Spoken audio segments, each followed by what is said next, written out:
In this presentation, I am just going to give you an overview of what BEC is, that is Business English Certificates. Why should we first of all take BEC? One common question that everybody asks me, especially engineering students, is what relevance does Business English Certificate have for an engineer? I think this is one common myth that has to be debunked in the first place. You see, Business English Certificate is an international examination, and apparently the pattern of all the international exams are the same, which starts with listening, speaking, reading and writing. So, if you take up this Business English Certificate, that could give you the proper grounding to take up any international exams in future. So, in that way Business English Certificates have great relevance, because it exposes you to the international format, and moreover the skills that you learn here are quite transferable. And if you see this particular presentation, I am just following a modular approach, where all international examinations test a candidate on 4 components, and those components are listening, speaking, reading and writing. And if you see the weightage for each component, it is 25% each, which means a candidate will be assessed based on these 4 components, and the marks will be equally allotted for all these 4 categories. So, BEC is no different, and you have a weightage of 25% each. However, in this presentation I am going to exclusively focus on the speaking part. How can a candidate present efficiently in speaking? So, that is the objective of this presentation. In general, when you talk about focus on speaking, I would like to take you to a metaphor of Eric Hawkins, who says that language development is similar to gardening. You can't develop it in one day. Just like a gardener nurtures the plant every day, you need to really nurture your language. And to use another metaphor from Hawkins, again you can associate language learning to learning swimming, where you do not learn swimming through a manual, though everybody is given a manual to learn from the books, but it does not work that way. Swimming cannot be learnt by manual, it can be learnt only by practice, and so too with speaking, it can be learnt only through practice and not through the manual that is provided to you. Probably that could give you a cameo shot of the tasks, but it is definitely not going to help you in the longer run. So, practice is absolutely essential, and everyday practice. So, some general tips on how you could perform effectively in a speaking examination, how you could impress the examiner. So, the first thing you need to do is you need to really practice a lot of speaking tasks that is given in your books. At the back of the books you have those speaking transcripts given, and so you need to practice that with your friend. And you also can look at the transcripts, where you have a section behind the business benchmark books, where you have the entire transcripts of this business speaking. So, please look at the transcripts, you will learn the useful language, and also make a note of the useful words and phrases. And ultimately what is most important is you try to record your own speaking, or ask your friend to record your speaking, play back the recording and see how it works, and look at the aspects of your pronunciation, just re-record your voice. So, in that way you can really give yourself the exposure, probably you can train yourself much better to come out with flying colors in the examination, so that you get the necessary confidence to do well in your exams. But the bottom line is, having said all that, you need to remember the bottom line. You see, international examinations, all international exams, whether it is IELTS or the BECs, it is not necessarily about speaking, or it is not necessarily about presenting effectively. It is, what is equally important is to listen. I mean, invariably if you are a good listener, you certainly are a very good speaker. So, you just listen to what the other candidate is speaking. So, if you listen very carefully, you are bound to respond very well. So, the bottom line is listening is equally important as much as communicating. So, you need to be all ears when the other person is speaking. So, now let us move on to the format of the speaking examination. See, in a Business English Certificate exam has an overall time of around 12 minutes. So, there will be 2 candidates, 2 examiners, one interlocutor and one assessor. I will be saying much about it a little later. When I say two candidates, the candidates will be assessed not individually, but they will be assessed in pairs. So, candidates have to come and take up the examination in pairs. So, when you take the examination in pairs, the entire examination runs around for 12 minutes, which means each candidate will be given a equal turn taking or equal chances to speak. So, it is not necessary for a candidate to speak for 12 minutes, but as a matter of fact you will be speaking only for 5 minutes all through the test, and this is the overall format of the examination. See, part 1 is for 2 minutes and part 2 is for 5 minutes and part 3 is again for 5 minutes. I will tell you in detail what every part is and how to prepare for every part and how to plan every part, so that you gain the necessary confidence. So, I will focus on each part now. So, let us go to part 1. Part 1, if you go inside the examination hall, part 1 is a kind of an icebreaker, where the candidate are made to feel at ease, where the assessor makes you feel comfortable and asks you some general questions about yourself. So, questions about yourself will be the first part of speaking, and as a matter of fact, in the first part itself you have a second segment, and the second segment will be expressing your opinions. So, after the candidate asks you some questions about yourself, he will go on to ask you some questions where you express your opinions. So, the interlocutor here encourages the candidate to speak, and you are supposed to give a precise information about yourself, about your recreational activities, maybe about your hobbies, and you are also supposed to use some simple functions like agreeing and disagreeing, expressing your preferences. So, part 1 essentially is about using icebreakers or talking about yourself. So, just part 1, this is a cameo shot of what part 1 is. This is an exact snapshot of the question paper in the examination. So, first question invariably is the default question that is asked to all the candidates when you go to an examination hall, and that question is what do you study? Probably after introducing yourself they ask you this question, what do you study? And you, for instance, if you say that I study mechanical engineering, and then the next question again will be a default question, what do you like most about your studies? Here you need to respond as briefly as possible, but you need to give reasons. For example, you could say that I like physics very much. I am quite fascinated by physics just because that is my forte since my higher secondary. I have a great interest towards that subject. Probably you could justify as to why you like that subject, or you could even say that you are good at any kind of calculation, so you like it. So, you do not say why, not only why you like, I mean that you like it, but also why you like it, give a particular reason. Now, look at the other parts of part 1.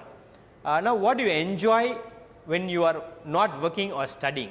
So, say something about your hobbies, but make sure that your hobbies are not something mundane. Do not say watching TV, that you will be projecting yourself as a couch potato. Give a very interesting recreational activity or a hobby that you like. Try to answer in 2 or 3 sentences. Do not give very brief answers, and also do not over talk. Let your answers be at an ideal length, maybe just 2 or 3 sentences will do. Now, the second part of part 1, if you notice very carefully, look at the questions. After asking you questions about yourself, the examiner moves on to ask you something about your opinions.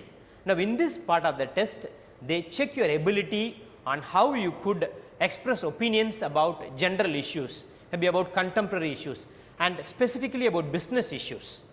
Now, for instance, they ask you a question, should companies provide facilities such as sports club for the staff? Why or why not? Now, do you think there are advantages in meeting clients socially? Why or why not? Questions of this kind, questions of business nature they ask you, and you are supposed to respond. For example, if they ask you that should companies provide facilities such as sports clubs for the staff, why not? You could answer, yes sir, I feel that companies should provide sports facilities just because it will encourage their staff, probably it will motivate them to work better, and moreover they will enjoy the work workplace or the work atmosphere. So, you could just answer in this way. So, this is how part 1 is. Part 1 maybe is for a couple of minutes at the maximum. So, after part 1 the candidate moves on to part 2. So, in part 2 is actually a mini presentation where this is about organizing a longer part of discourse. First part you spoke only precisely, you spoke briefly, but in part 2 it is a mini presentation for 5 minutes. So, each candidate is given some prompts on a business related topic, and they will check how you are organizing your discourse. So, in part 2 what do they actually give? To each candidate they give you a choice of 2 different topics, and for each candidate they will give you 1 minute to prepare and 1 minute to take notes if you want. They will also give you a piece of paper and you can take notes if you want. And you see, candidates in this particular component, they are being tested on their ability to sustain the talk accurately. You know, you need to sustain your enthusiasm, sustain the talk for over a period of time. When I say over a period of time, you need to talk about the given task for 2 minutes, at least for 2 minutes. And if you are not too sure about any particular point, you may as well ask the examiner, can you please clarify on this point, I am not clear about this. So, you may ask. So, but one important thing is, when you are given 2 choices like this or 2 particular topics like this, you choose your topic quickly. Don't be on the horns of a dilemma, not knowing what to choose, whether this or that, because the time given for you is only 1 minute.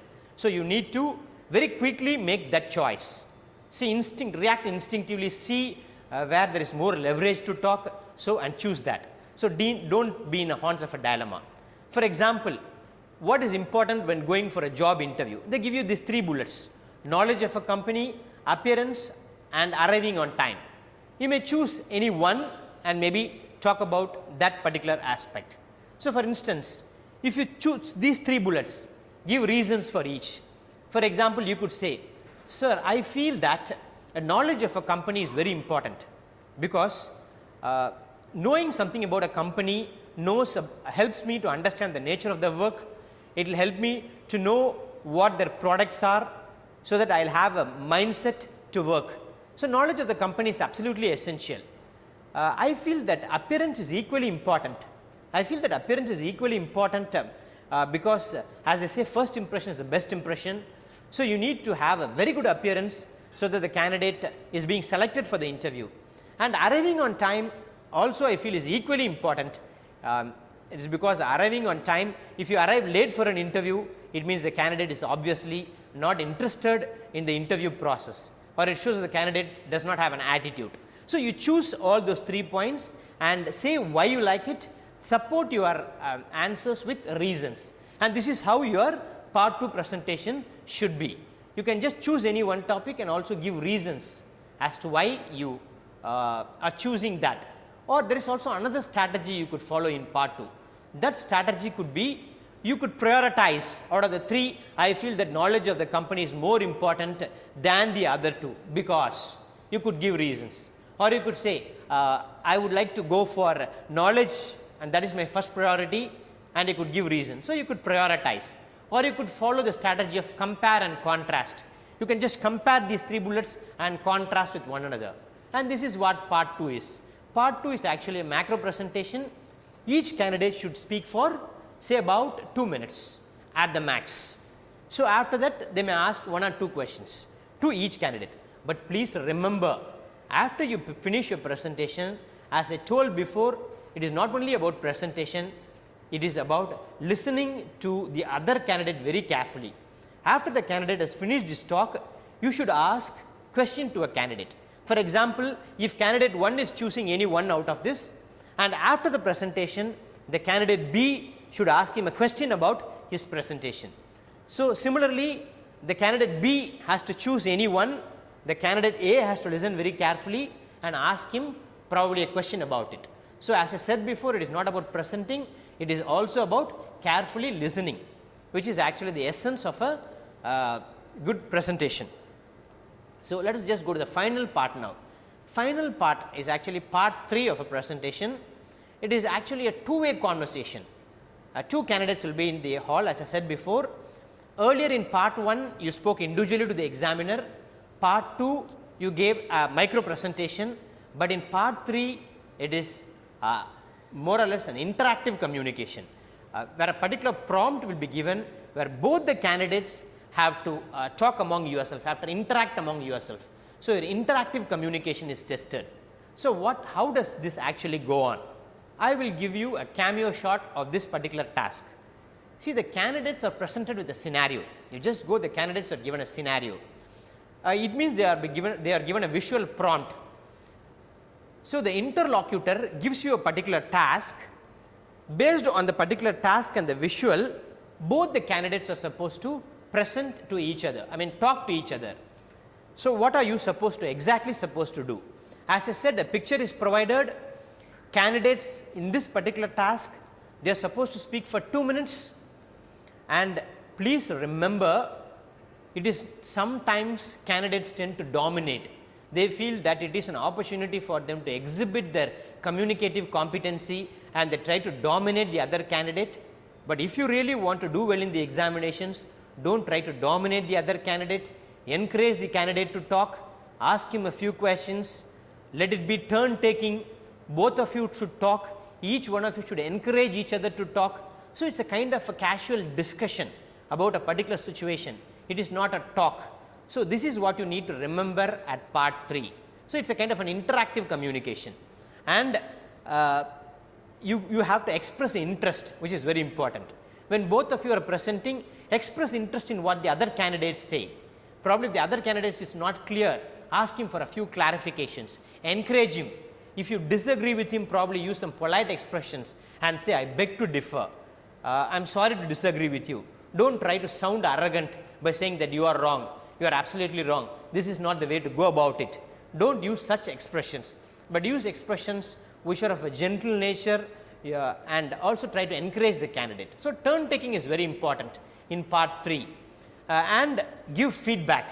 For instance, you could say that is a good idea, it is a very good idea, but I would like to further add, what if we could do like this? Probably you can float an idea around. So, practice these kind of strategies in part 3. So, having said what part 3 is, I will show you a sample question paper of part 3 and probably explain how you could further go about it.